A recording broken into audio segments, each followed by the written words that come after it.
이번 특검을 두고요. 디지털 증거의 교본이 된 특검이다라는 평가가 나오고 있는데요. 드루킹과 김경수 지사의 유죄를 이끌어낸 이 허익범 특별검사의 목소리를 먼저 듣고 이야기 계속 이어가겠습니다. 이렇게 인정받을 수 있게 된 것은 외부적으로는 험악하고 내부적으로는 열악한 환경에서 업무 수행한 수사팀, 특히 수사기관 내에 24시간 증거를 찾아온 포렌식팀, 공판기간 내내 많은 디지털 증거를 모두 깊고 세밀하게 재검증, 재분석, 재해석해준 또 120만 개가 넘는 댓글을 모두 검토하여준 특별수사팀 등의 헌신과 열의가 있었기에 가능한 일이었습니다.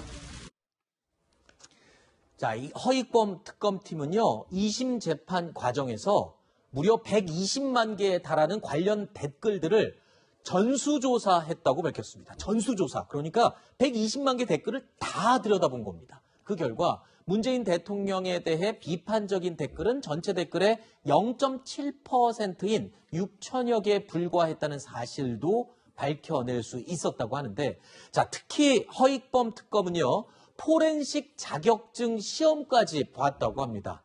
그러니까 이 포렌식 자격증을 가지고 있는 사람들을 데려다 쓰기가 비용도 만만치 않고 하니까 아예 본인이 자격증 시험을 통과를 해서 이 조사를 했다는 거예요. 이거 쉽지 않은 일 아닙니까? 제가 오늘 간단히 좀 설명을 드릴게요. 네. 일단은 저기에 나온 내용 중에 문 대통령의 비판 댓글은 전체 약 0.7%뿐이었다. 120만 개 댓글 전부 조사했다. 이게 왜 한 거냐면 네. 김경수 지사 측에서 아니다. 나랑 공모한 게 아니고 저 문재인 대통령 오히려 그 당시 후보를 더 역작업을 했으니까 그 역작업을 하는 사람을 내가 어떻게 공모해 이렇게 주장을 한 거예요. 아, 오히려 더 비판적인 댓글이 많을 그 거다. 과정에서 뭐 이런 거 있잖아요. 그 우리가 보통 눈물, 유유 뭐 이런 자음만 표시하고 이런 거 다 빼도 실제로 문재인 대통령 비판 댓글에 이 작업이 소위 말하는 작업이 된 건 0.7%에 불과하다. 아주 극소수에 그러니까 거기에서 김경수의 주장이 깨진 거예요. 아하. 그리고 또 하나는 이제 디지털 증거는 굉장히 어렵습니다. 증거로 인정받기 위해서는 이 디지털 증거가 오염되지 않았다는 걸 입증해야 되죠. 아하. 그러니까 왜냐하면 원본하고 다를 수 있잖아요. 그렇죠. 그리고 이게 원본하고 똑같다는 걸 입증해야 돼요. 네. 그래서 120만 개 댓글을 조사하면서 다 이미지로 떠서 원본하고 동일하다는 걸 미리 체크한 겁니다. 아하. 그 과정이 2심이 굉장히 오래 걸렸던 거고 네. 그리고 마지막으로 포렌식 자격증을 왜 땄을까요? 그 비용 때문이 꼭 아니고요. 네. 재판하는 과정에서 법원에서 물어보잖아요. 네.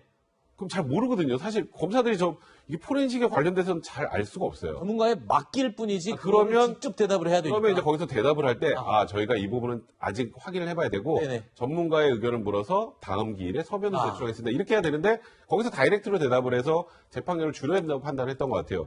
그런 면에서 저는 이번에 허익범 특검 이 재판 다 끝나고 나서 이 나오는 얘기들 보면 정말 열심히 하셨던 것 같습니다. 그래서 디지털 수사에 이 교본이 될 만한 그런 사건이었다 이렇게 얘기를 하고 있군요.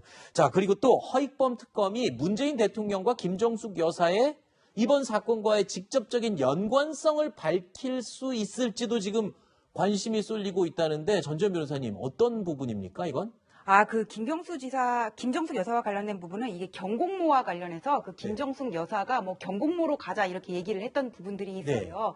그래가지고 김정숙 여사의 경인선 발언과 관련해서는 이제 허익범 특검이 객관적인 증거가 없었다 이렇게 얘기를 했거든요. 네. 근데 그 당시에는 언론에서 저 부분을 크게 보도를 했던 거는 많은데 네. 사실상 대선 현장에서 여러 가지 뭐 지지 단체들이 몰려 있는데 여기도 가고 여기도 가자 이렇게 얘기를 하는 과정에서 저 얘기는 그냥 충분히 나올 수 있는 정도로 볼 수가 있는 것 같아요. 그래서 재판에서도 크게 그 쟁점은 되지 않았던 것 같습니다. 네. 사실 김경수 지사와 드루킹 김동원이라는 사람이 처음에 어떻게 만났는지도 관심이 많이 쏠리고 있는데 이 두 사람을 만나게 해준 사람이 전직 대통령 정무비서관이었다면서요. 네, 맞습니다. 송인배 전 대통령 정무비서관의 소개로 2016년 6월 말경에 이제 만났다고 하는데, 근데 어쨌건 문재인 대통령의 측근임, 대통령의 최측근이기도 합니다. 송인배 전 정무비서관도.